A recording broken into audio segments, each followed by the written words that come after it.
Well, this brings us to the 7th visit, and I hope to hand you the master key to success before I finish, because my subject will lead you so near to the master key that you will be apt to recognize it.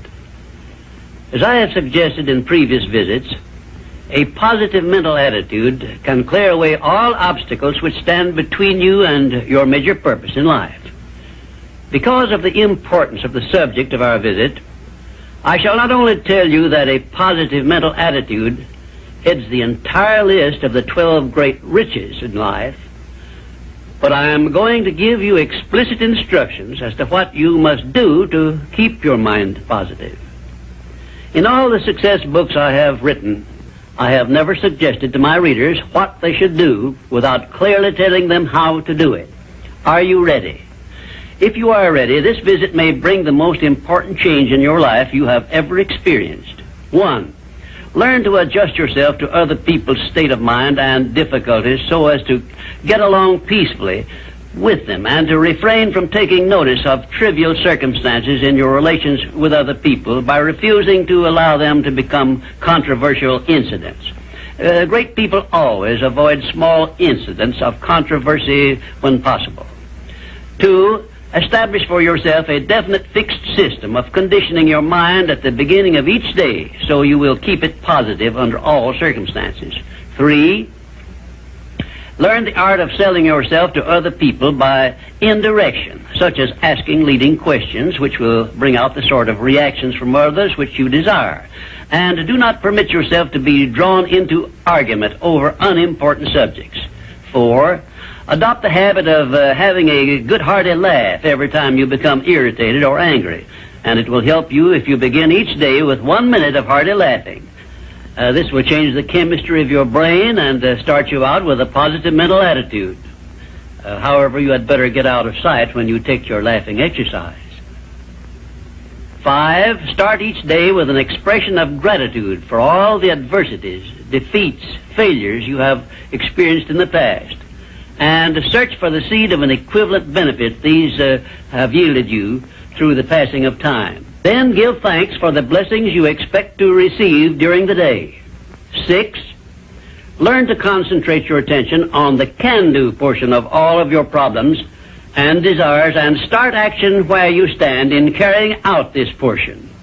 No matter what may be your problem or your desire, there is always something you can do right now that will help you. Find out what this something is and do it. 7. Learn to transmute all unpleasant circumstances into immediate action which calls for a positive mental attitude, and make this a fixed habit. For example, when you are angry, switch your mind to some sort of action in connection with your hobby or your major purpose in life, and keep it busy with that subject for 5 minutes. 8. Recognize that every circumstance which influences your life, whether it is a pleasant or unpleasant circumstance, is grist for your mill of life, and so use it to make it pay you dividends in one form or another, remembering meanwhile that your strength grows out of your struggles. Follow this instruction and you will soon learn that there is no such thing as an unprofitable experience. 9. Look upon your life as a continuous process of education, of learning from all your experiences, good and bad, and to be always on the alert for gains of wisdom which come to you a little at a time in both your pleasant and unpleasant experiences. 10. Make the world over to fit your own pattern if you choose, but begin with yourself in some sort of self-improvement which will make you more open-minded, patient, and generous in your relations with others. 11.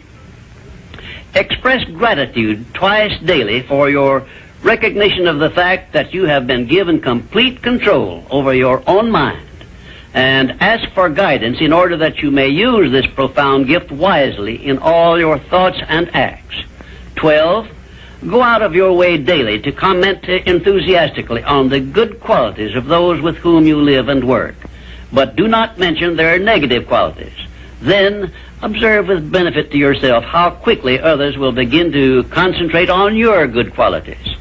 Remember, I'm still talking about how to keep your mind positive. And 13, Accept all criticism of yourself as an occasion for self-examination to determine how much of it is justified, and you will be sure to make startling discoveries about yourself which will help you to the remainder of your life. 14. Do not accept from life or anyone else anything you do not desire.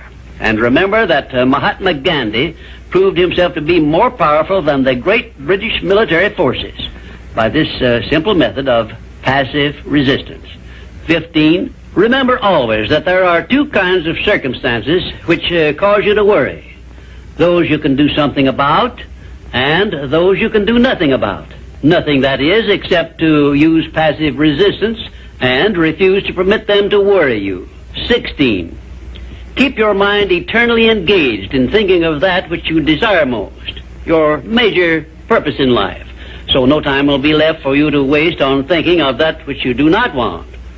And let me digress here while I tell you we are now rubbing elbows with the great master key of success this very moment. And 17, if you should ever be so unfortunate as to feel sorry for yourself, look around until you find someone who is worse off than yourself and start where you stand to give him help. Make this procedure a habit, and you will witness one of the great miracles of life, because that which you do to or for another, you do to or for yourself. And 18, choose some person whom you consider to be the sort of person you would like to be. Then go to work and emulate that person in every way possible. Great people have always been hero worshippers, but they pick the right sort of people to emulate. 19, cultivate your tone of voice so that your words have a pleasing musical sound. And remember that the sound of your voice is an open window through which other people look into your very soul. It will be a profitable investment if you will get a tape recording machine and record samples of your voice daily while you practice the art of expressing yourself through a friendly sounding voice. If you are engaged in selling, this practice will quickly pay off in monetary dividends. 20, last but by no means the least, write out this sentence and paste it in a prominent place where you work and on a mirror where you see yourself in your home. Whatever the mind can conceive and believe, the mind can achieve. Remember also that you are the only person who can provide you with a positive mental attitude. What are you going to do about it? On your answer to this question rests your entire future.